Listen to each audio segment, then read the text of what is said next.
Hi, everyone. Good morning, good afternoon, and good evening to you all.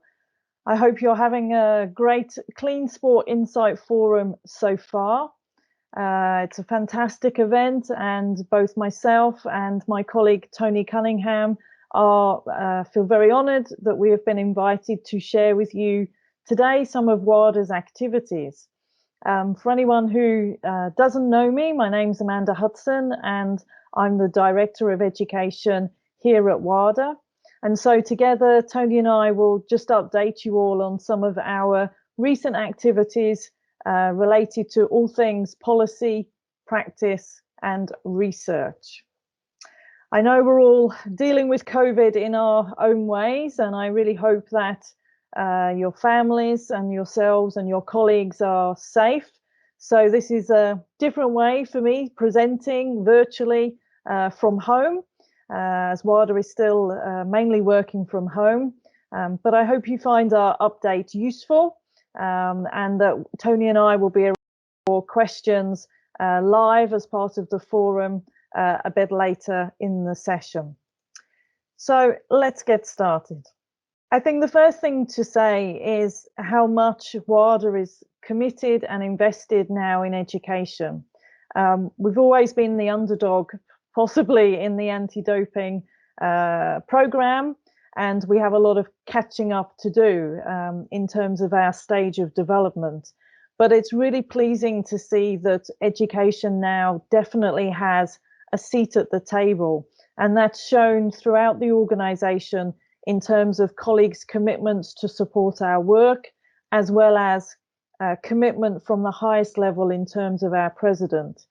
And you can see in his quote here what it is that we're trying to achieve and the importance of education, not just for the current athletes, the athlete support personnel and the practitioners who are working in the system, but education has a huge role to play in setting or resetting the culture that we want to see as part of clean sport in the next generation of athletes. And so I feel this is a really exciting time for education, and events such as the Clean Sport Insight Forum go a long way to helping us on that journey. So what does that mean for WADA and its education function? Well, being new, some of you might be new in your jobs or remember when you first started. It's a great opportunity to take stock, to review, to reflect, to think about what it is that we should be trying to achieve as WADA through educational activities. And so this is our common agenda. The common agenda is shared between my team, WADA, and also the Education Committee, who are my support, who help the team, who give us advice and guidance and direction. And together, this is our common agenda. We know we have some work to do to strategically position education as a fundamental component of any anti-doping program. We know we have a role to play in promoting a clean sport culture to stakeholders, and to keep enhancing this message that athletes start in sport clean. We want to ensure that there is equal access to education across the world. And so our efforts are going to be focused on increasing access to education through the provision of solutions that anti-doping organisations can use, should they need to or should they wish, to support the delivery of their education programs. And in order to ensure those solutions are fit for purpose, we obviously want to continue to raise the quality of education programs through the policies and standards that we have in place. And I'm sure you're all aware by now that our first ever brand new international standard for education comes into effect on the 1st of January next year. Two more things that are part of our agenda. We want to play a role in improving the capability of people working in the clean sport community. Education can have a much more powerful role than just focusing on athletes and athlete support personnel. We believe education can also help support the anti-doping practitioners who are working day in, day out, developing and enhancing and improving their anti-doping programs. And so we will be focusing on how we can ensure that training opportunities and professional development opportunities are available for those working in our community.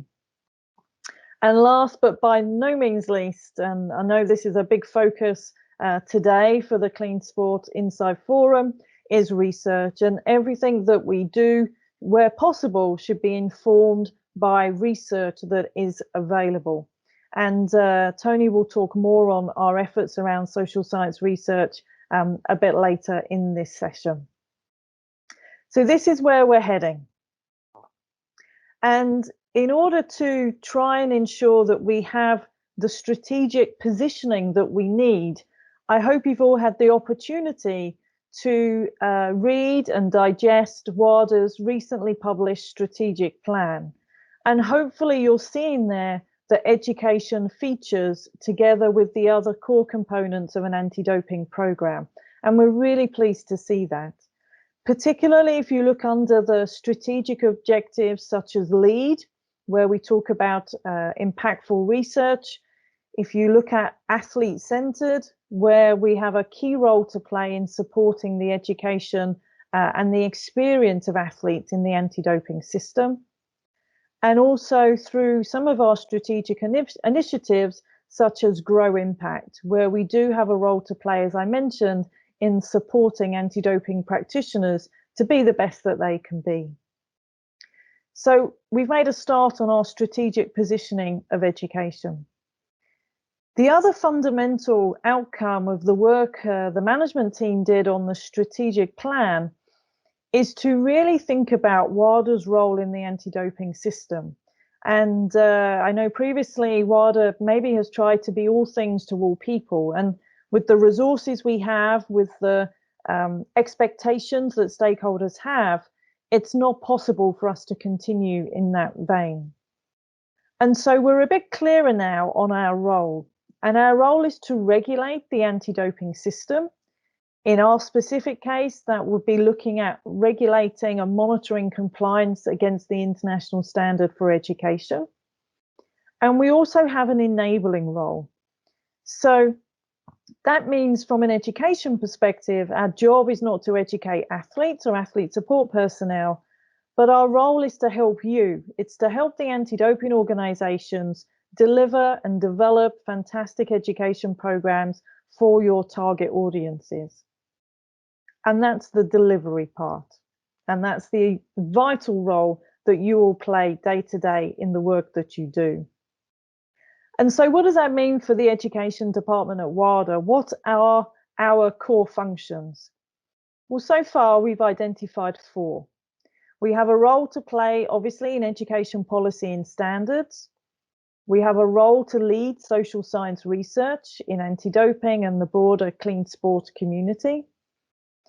In order to enable anti-doping organizations, we have a role to play in the provision of digital education solutions that practitioners can use. And as I mentioned, we do now want to start looking at how we can better support anti-doping practitioners and enhance capability development. And so today we do want to stick to the theme of the day, which is policy, research and practice. And together with Tony, we will lead you through how our activities are also trying to ensure there is greater connection between research, policy and practice. And so now I will hand over to Tony, who leads for us on the International Standard for Education and social science research. Tony, over to you. Thank you very much for that, Amanda. Hello, everyone. It's a pleasure to be with you all today. And as Amanda mentioned, I will be taking you through WADA's core functions in relation to education policy and social science research. I am aware that a number of people in the audience have probably heard me speak about these issues in recent weeks and months. But what I'd like to do is kind of address them through the lens of what we're discussing today. And this is this idea of bridging the gap between policy, research, and practice, and how wadas initiatives will look to help three key areas. The first thing you'll notice is that these three areas around policy, research, and practice also nicely align to what Amanda described around WADA's roles as a regulator, an enabler, and less so now on the delivery side. But we will, of course, support initiatives that will ultimately look to help the practice and improve the experience of athletes. So I'll discuss the policy side of things and the research in terms of how it will inform and hopefully improve practice as we move forward. So in terms of the first part of the framework that we're looking at when we think about the international standard for education, a lot of people now are going to be thinking about the different articles within that, particularly our signatories in terms of what they need to do. But I think it's also always important to reiterate what the underpinning principles of the standard are and why we're doing and why this has come into being. And that's really the idea of that it is very much focused on athletes and supporting athletes. All athletes start in sport clean. And the idea of the education function is to support them to maintain that. So this idea that an athlete should be educated before they're tested, specifically international athletes, we would very much aspire to have them educated before they leave their country's borders, before they encounter a foreign doping control officer who doesn't speak their language. We acknowledge as well that education needs to be tailored and needs to be tailored for the person that's being delivered to.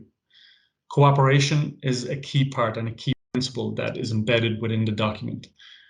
And of course, as we are setting a standard and we're setting a bar, the challenge is around setting that bar at a reasonable level that it is meaningful for all stakeholders in order to improve education, but also not too high as that it can't be met for a number of stakeholders who simply don't have the resources to do it. So these principles are all very much embedded in the document itself. And when we think about all of the different roles and responsibilities that different stakeholders have, this is very much reflected in what we try to articulate. So when we think about the delivery side, again, as WADA will have less and less of a role in this side, what we've still tried to do is set a framework, focusing very much on the athlete pathway. And you can see as an athlete moves through their career, what we've tried to do is identify who should be taking the primary responsibility or primary role in delivering education at each of these stages. And that is, again, specified in the articles around roles and responsibilities within the document itself.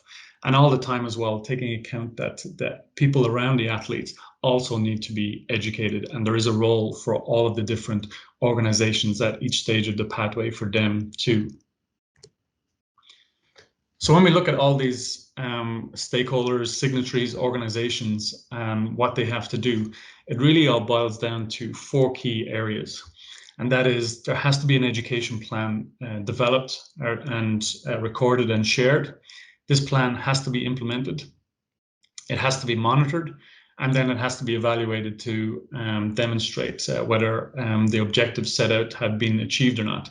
This hopefully in turn will lead to the next education plan. And really what we're trying to do is, rather than have a compliance focus, is very much have it on driving improvement in education programs. And we do recognize that a lot of people, this is very much new for a lot of people, and we have delivered and published the guidelines for the International Standard for Education. This is very much seen as an anchor document. It's quite comprehensive, and it is therefore with a recognition that not every organization or not every person tasked with delivering education will have a background in education. So this is used as a tool for them and all organizations to refer to.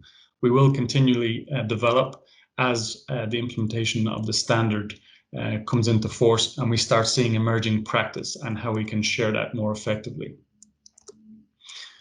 So then when we're looking at how research can play a role in this, we did very much look at the research during the development of the International Standard for Education.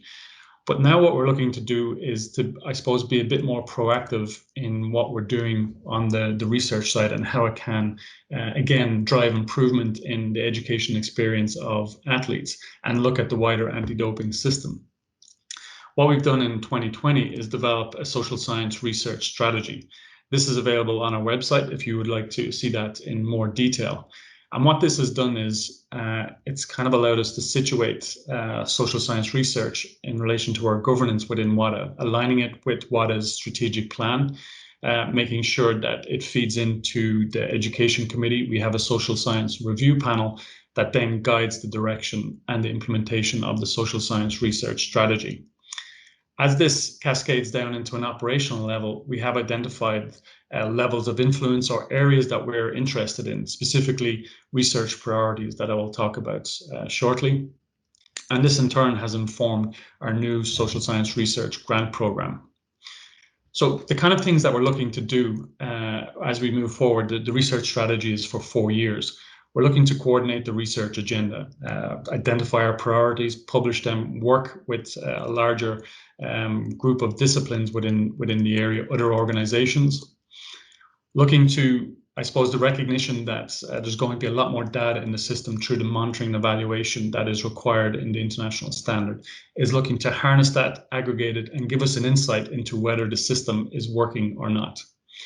Sharing what we know, there's more and more research coming into the area, so trying to translate that into something that's meaningful for practitioners is going to be a core area of what we're going to look at over the next 4 years.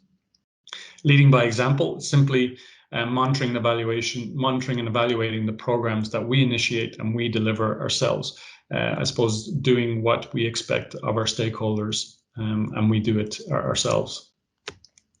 Developing research capability, particularly in regions that have been traditionally underfunded by WADA. So we're looking to be more proactive in developing capacity, expertise, and capability in these regions. And of course, recognizing as well that we're not the only players in this field, so we would like to communicate and cooperate in a more aligned fashion with other international organizations in this space. So looking in terms of the collaboration and what we've done in identifying research priorities specifically, we were very much aware of the RESPECT project from the beginning. And we indeed contributed to the Delphi poll. So it was reassuring for us to see that a lot of what we fed in was also reflected in what came out the other end, and reflective of what our stakeholders in terms of the practitioners and the academic experts also felt were important areas that needed to be addressed, or gaps within the system. What we needed to do then was adapt what came out of that and frame it for our own system, for the anti-doping system, and to frame it in a way that reflected what we were specifically interested in. And really what we wanted to keep a focus on was the athlete, and keep the athlete at the center of our focus. And what we see here are the levels of influence that then have an effect or an impact on the athlete's behavior. So keeping that focus with the athlete, we then radiated out at the different levels or societal levels, from the athlete support personnel all the way out to the societal and cultural influences that may have an impact on the athlete. This then fed directly into the research priorities that we looked to have. So we have 2 research priorities at each of these levels. And then further down again, what we were able to do is identify research questions or indicative areas of inquiry that we were able to demonstrate what we are specifically interested in. So when we look at the athlete level, again, like what came out of the Delphi study is also aligned to what we're very much interested in, and that is the athlete experience and what has an impact on athlete behavior. The same as well for the athlete support personnel. What is their experience of the system, and what is their role and influence on athletes? And as you go through each of the levels, you can see all of the questions that are there. Particularly as well, we're very much interested in the effectiveness of education programs. And that's where we kind of then take a wider lens in terms of the wider anti-doping system, and what is the impact that the World Anti-Doping Program is having. And then as we go further out again, what is the impact that sport policy and sport practice can have on the athletes' attitudes and behaviors, all the way out to the cultural influences that impact them. So these are the things that we're going to be investigating and have an interest in over the next 4 years. And we'll be able to monitor, because of the framework that we put in place, we'll be able to see gaps in the system, but also translate that for our stakeholders, so that they can identify what it means for them in delivering messages to athletes. And really what it comes down to is trying to implement all of this. These are all just documents when it comes down to it, and making sure that they're aligned and making sure that these initiatives get implemented is going to be a key part of our work. Because ultimately what we're looking to do is make sure that this all translates onto the ground to make sure that the athletes are getting the right messages, that it is evidence informed, that it is within the framework of the policy. So no matter what that looks like, it's about making sure that the athletes ultimately are making informed decisions for themselves. And we will provide tools to help our stakeholders deliver this as much as we can. And Amanda's going to talk a little bit more about that now. So I'll hand back over to her and I'll be available for questions after. Thank you. Thank you, Tony. So my job now is to briefly talk you through the other two core functions, digital education and ADO capability and development support. And hopefully you've noticed on the left-hand side our new Adele icon. And hopefully you've heard that Adele is going to be rebuilt and that it will be launched in January next year. I know WADA hopefully communicated to stakeholders last week to let them know that a new Adele is coming and about the changes. So let me give you a snapshot of some of the things that we're trying to achieve with the new Adele platform. And I think the first thing to say is one of the reasons we've made this investment is to ensure that we can provide a better service to anti-doping organizations, supporting them both in their frontline education delivery, but also ensuring they have access to resources to help them in their day-to-day jobs. And so our new Adele platform will have a much improved user experience. It will be modern and responsive and intuitive. And we've made a conscious decision to try and foster some community and peer learning. So there will be the ability to comment and talk and ask questions on some of the places on the new Adele platform, particularly for ADO practitioners. That's where that feature will be made available so that people in the community can ask questions. And we hope to instill, as I say, this culture of peer support and peer learning. Another fundamental change is that we will be changing the way that we produce content. Two things. One, if you've had the opportunity to read the guidelines, as Tony explained in his section, you'll see that we have put forward a generic athlete pathway model. And that means that our current content needs to be reworked, rebuilt, and adapted to better suit the level at which the athlete is participating in sport. This means some big changes. So courses such as Alpha and equally Coach True for athlete support personnel for coaches will no longer exist in the new Adele world.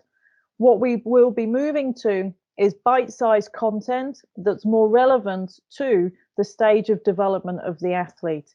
And whilst that's obviously more pedagogical, it also provides opportunities for athletes who may have 15 or 20 minutes to do a chunk of learning compared to being sat at a desktop or on a tablet for 2 to 3 hours.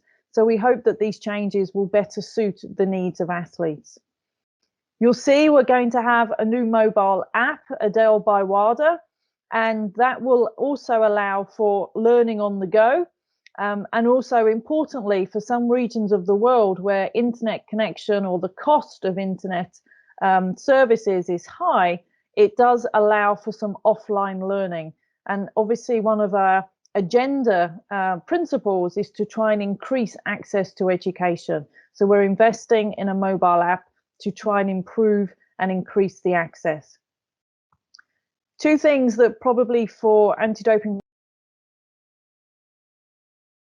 CISP, our code implementation support program, lives on. So all of the CISP resources will be available, and we will continue to add tools and templates to help you in your work.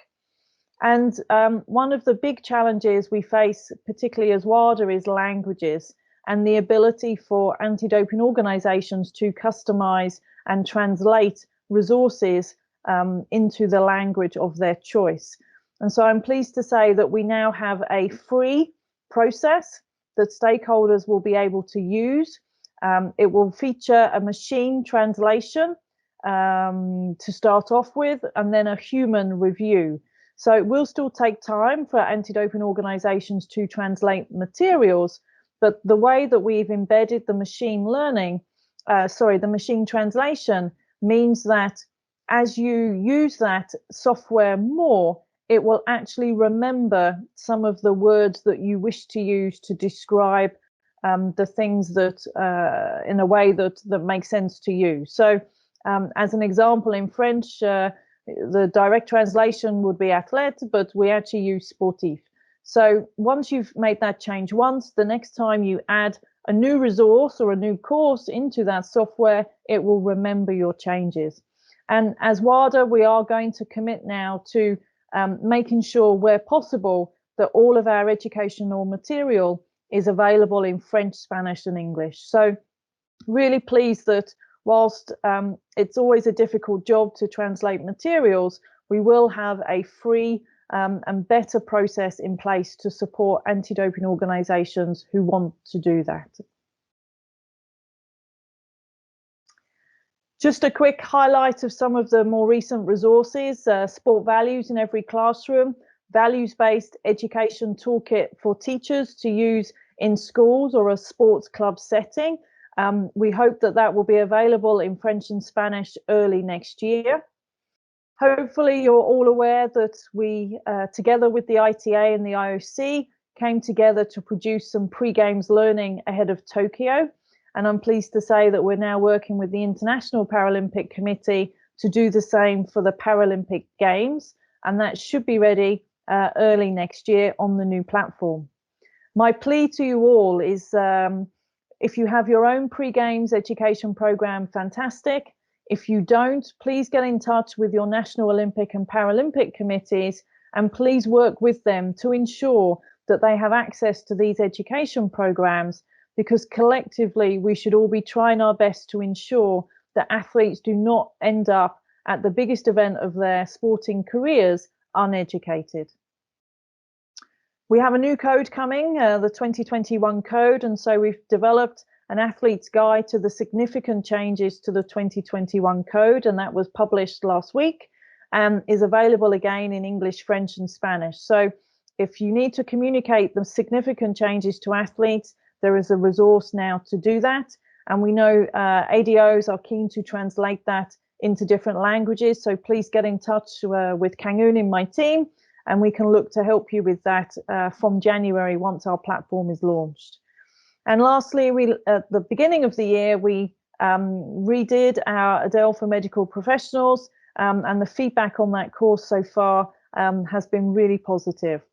And the list on the right-hand side is things that are either in development or are coming soon.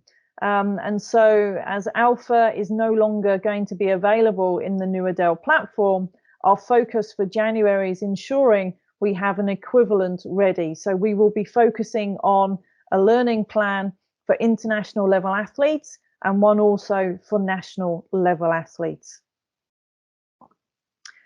I'll talk briefly now about our work in terms of ADO capability, and hopefully you've accessed and used some of our CISP resources together with a lot of help from internal WADA colleagues and our regional offices.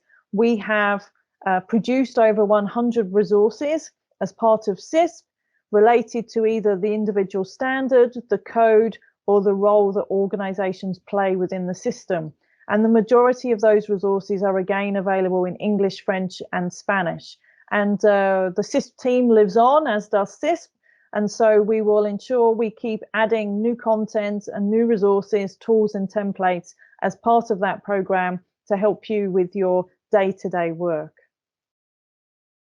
Our newest and possibly biggest project is our Global Learning and Development Framework. And this is where we're going to try and ensure that we have a robust global system to develop and train anti-doping practitioners. Together with the help of people in the community from across the globe, we are in the process of establishing some informal technical working groups. And these groups are going to help us develop some professional standards, competency frameworks, and importantly, training opportunities for key roles within the anti-doping system. Why are we doing this? Well, probably like me, you may have spent 2 years trying to learn all things anti-doping when you took up your job.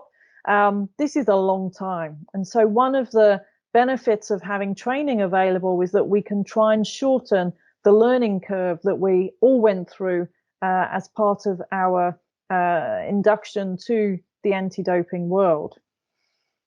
We also want to ensure that people start off in the industry on the right path. And by having training available, supported by some professional development opportunities, we hope that people get familiar with their areas of work, the standards, the regulations, in a more effective way.